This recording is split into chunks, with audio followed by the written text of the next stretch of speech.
All right, so now that we have a little bit of understanding of how identities work, let's change gears a little bit and look at how we can use a calculator with right triangles.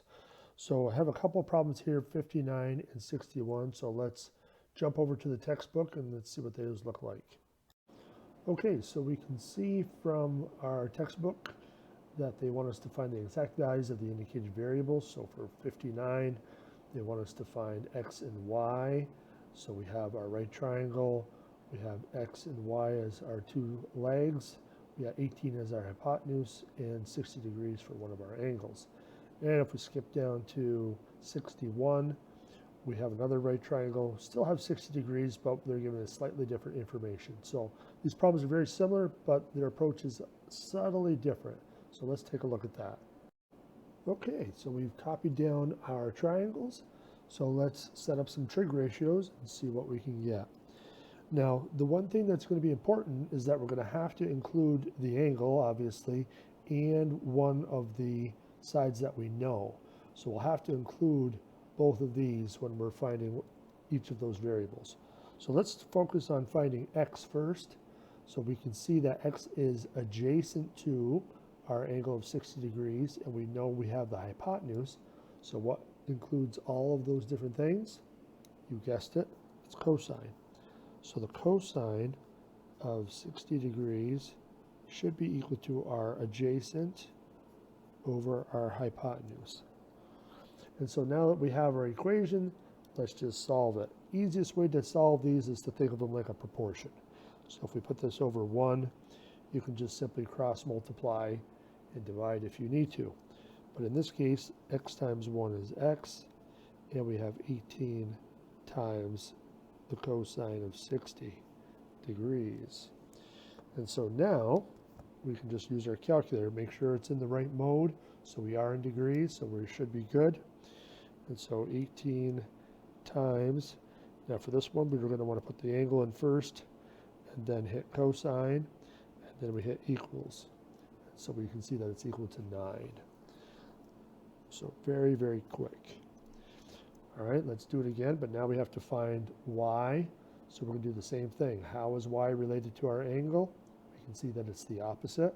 So opposite and hypotenuse, which should be the sine. So sine of 60 should be y over 18. And same type of thing we can do here.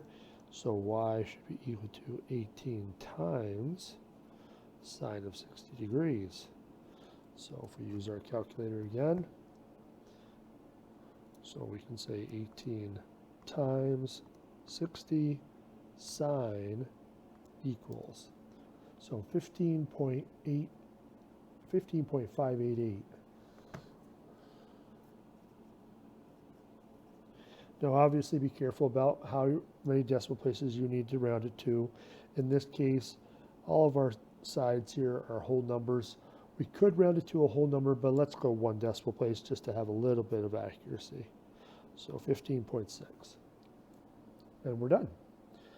So now let's see how this one is a little bit different, because now they're giving us one of the sides, one of the legs, and we have to find the hypotenuse and we have to find one of the other leg. So same thing. So let's start with x.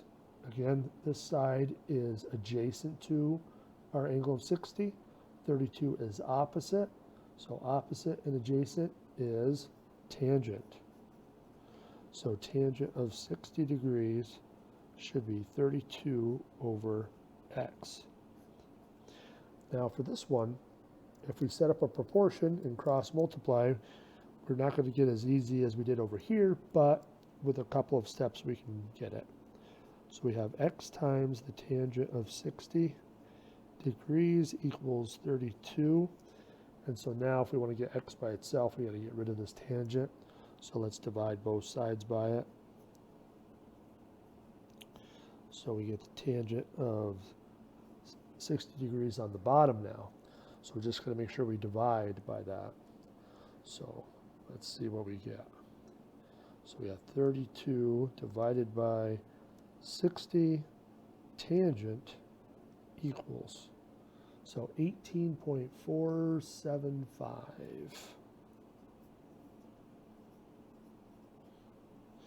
And let's round it to one place. So 18.5.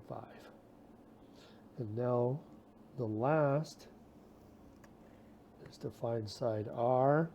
So again, we have our opposite, and R is our hypotenuse. So opposite and hypotenuse would be sine. So 32 over R.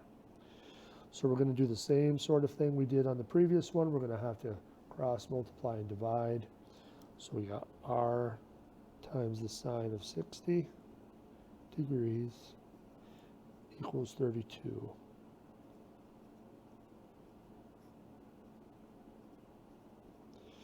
So we have our expression. Now let's just plug it in and see what we get.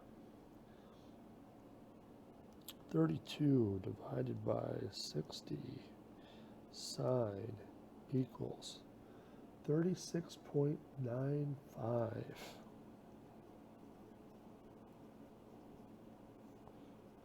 And so if we did round this to one decimal place, it will bump it up to 37. So let me move my head out of the way here, and you can see there's the 37. So,